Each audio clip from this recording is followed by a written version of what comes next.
Gobyerno ngayon ay hindi Marcos. Ang gobyerno ngayon ay Romualdez at Araneta.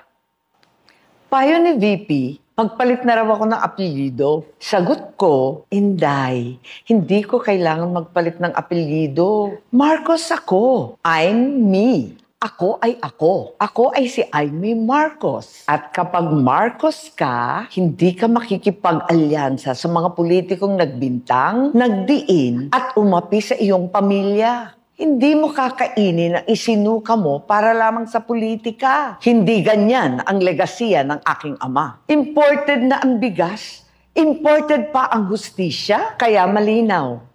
Ang gobyerno ngayon ay hindi Marcos. Ang gobyerno ngayon ay Romualdez at Araneta. Kaya tandaan, ako ay ako. I'm me. Ay may isip, ay may salita, ay may gawa. Number 39 sa balota, Aimee Marcos. Anong masasabi niyo doon? Di ba? Marami siyang tinira, no? Marami siyang binira. Ang unang binira niya na hindi daw siya magpapalit ng apelyido. Hindi raw siya magpapalit ng apelyido. Gaya daw ng sinabi sa kanya ni Sara, hindi siya magpapalit ng apelyido. Bakit? Kasi sabi niya, ang gobyerno ngayon, hindi naman gobyerno na ng Marcos. Ang gobyerno ngayon, gobyerno na ng Araneta at ng Romualdez.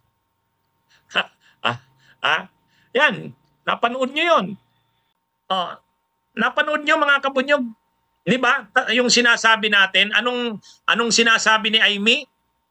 Ang nangyayari daw ngayon, nakikipag-alyansa daw itong gobyernong ito sa mga politiko na nagpatalsik sa kanila. Sinong tinutukoy nila? Sino ba ang mga politiko na nagpatalsik sa kanila? Ay di yung mga dilawan at kakampings ngayon. Ibig sabihin yan, sila Bam Aquino, sila Kiko Pangilinan. So, ang sinasabi dito ni Aimee, ang nagpatalsik sa kanila ay sila, siyempre, yan, sila Kiko Pangilinan, Bam Aquino, yung mga dilawan, Liberal Party. Kaya ang sinasabi ni Aimee, ang gobyerno ngayon nakikipag-alyansa na sa mga politiko na yan. Hindi daw yan payag ang kanyang ama. Hindi daw ganyan ang legacy. Ganyan mga kabunyog ang sinasabi ni Aimee dito. Ito Okay, tingnan nyo. Panoorin nyo ulit yung sinabi niya. Ngayon ay hindi Marcos. Ang gobyerno ngayon ay Romualdez at Araneta. Kita nyo? Dati, mga pahapyaw pa lang ang atake niya dyan kay Araneta at saka kay Romualdez. Ngayon, pinangalanan niya na talaga. Ngayon, pinangalanan niya na. Ang tinutukoy niya dyan na Araneta, si Liza Araneta, yung asawa ni PBBM, yung First Lady. Tapos, ang tinutukoy niya dyan na Romualdez, si Martin. Yan naman talaga yung klaban niya si Martin Romualdez at si Liza Araneta. Dito, nagkukunwari si Aimee na hindi niya kalaban ang kapatid niya, na ang kalaban niya ay sila Araneta at si Romualdez. Pero sa ginagawa niyang yan, hindi. Ang kalaban niya talaga, Marcos. Duterte na siya. Hindi na siya Marcos. Ito. Pakinggan pa natin yung mga sinabi niya. Payo ni VP, magpalit na raw ako ng apelyido. Sagot ko, Inday, hindi ko kailangan magpalit ng apelyido. Marcos ako. I'm me. Ako ay ako. Ako ay si Aimee Marcos. At kapag Marcos ka, hindi ka makikipag-alyansa sa mga politikong nagbintang, nagdiin, at umapi sa iyong pamilya. Hindi mo kakainin ang isinuka mo para lamang sa politika. Hindi ganyan ang legasiya ng aking ama. Ayun Isa pa sa kinukomentaryohan ni Aimee, yung matagal na nating sinasabi na may alyansa na ang Dilawan at Kakampings at saka yung Marcos, yun ang pinapatamaan ngayon ni Aimee. Ang sabi ni Aimee, kung Marcos ka, hindi ka makikipag-alyansa sa mga politikong nang api sa iyong ama ay sa kanilang pamilya. Hindi raw ano. So ang tinutukoy niya diyan, sino ba yung sinasabi niyang mga politiko na nang-api daw sa kanilang pamilya? Eh di alam naman natin yan, ang matagal nang sinasabi nilang kalaban daw nila, mga dilawan, mga kakampings, Liberal Party. Sila, ano yan, Kiko Pangilinan, sila Bam Aquino, sa ngayon yan. Ay, ako kasi talaga nakita ko na yan ang nakaraang mga araw, di ba nagsabi na ako. Mukhang may alyansa na ang administrasyon at saka ang oposisyon. Kasi makikita natin yan, yung mga mayors, mga governors, mga congressmen, sinusuportahan na, ini-endorso na nila si Kiko, si Bam Aquino, si Kiko Pangilinan. Hindi naman dadalhin ng mga gobernador, ng mga mayor at ng mga kongresista ng administrasyon, sila Kiko at Bam, kung walang basbas ng Malacanang. Yan yung malinaw dyan. Ay mukhang nakikita na ni Amy na may ganun nga. Kaya nagkukomentaryo siya ngayon. Ang sinasabi niya, kung Marcos ka, hindi ka makikipag-alyansa sa mga nang-api daw sa kanilang pamilya. Kaya yan mga kabunyog, mga kababayan.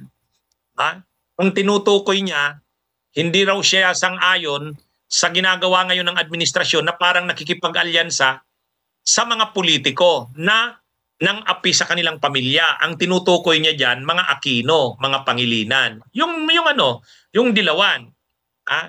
Pero sa totoo lang, ako napansin ko na yan na mayroon ngang alyansa ngayon ang administrasyon. Hindi formal na alliance.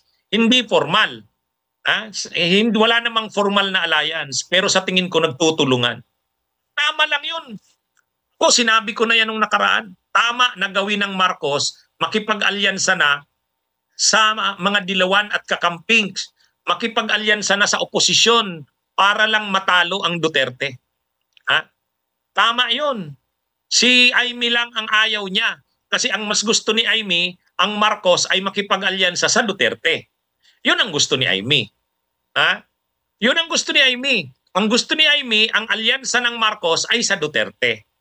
Ay, ang problema ang ano niya ngayon, kasi ang Marcos ngayon, ang gobyerno ni Marcos, mas hindi sa Duterte nakikipag-alyansa. Mas nakikipag-alyansa ang gobyerno ngayon ni Marcos sa iba. Basta't wag lang sa Duterte. Yun. Tapos sasabihin ngayon ni Amy na hindi raw yan, ang ginagawa daw na yan ng administrasyon ngayon ay hindi tama sa isang Marcos. Kasi dapat pag Marcos ka, wag kang makikipag-alyansa sa mga politikong umapi sa inyo. Yan yung sinasabi ni Amy. Imported na ang bigas, imported pa ang hustisya, kaya malinaw.